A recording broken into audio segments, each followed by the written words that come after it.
வணக்கம் நண்பர்களே. நான் அவர்கிட்ட ஒரு சின்ன விஷயம் ஒரு ரெக்வஸ்ட் கேட்கலான்ட்டு முதல் முறையாக அந்த வீடியோ நான் பண்ணியிருக்கேன். அது என்னன்னு பார்த்தீங்கன்னா, இப்போ தமிழ்நாட்டில் சென்னை எல்லாருமே தெரியும்.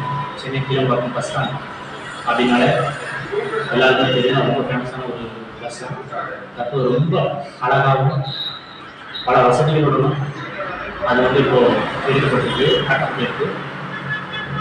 நான் என்ன கேட்கணும்னு நினைக்கிறேன்னா, இப்போ அந்த பஸ்ஸில் இருக்கக்கூடிய ஃபெசிலிட்டிஸ், அதே ஃபெசிலிட்டிஸ் ஏன் அனைத்து தமிழ்நாட்டில் இருக்கக்கூடிய எல்லா பேருந்து நிலையங்களையுமே கொண்டு வரக்கூடாது அப்படின்றது தான் நான் கேட்குறேன்.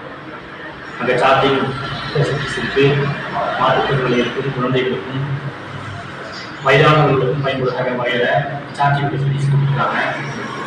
அதே மாதிரி தமிழ்நாட்டில் இருக்கிற மற்ற பேருந்து நிலையங்கள்லையும் ஏன் கொடுக்கக்கூடாது?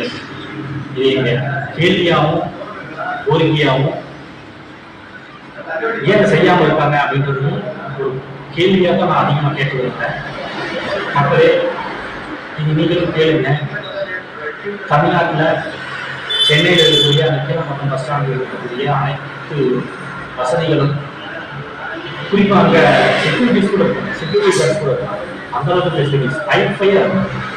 அந்த பஸ் ஸ்டாண்டே சொல்ல முடியாது, அந்த அளவுக்கு மிச்சம்.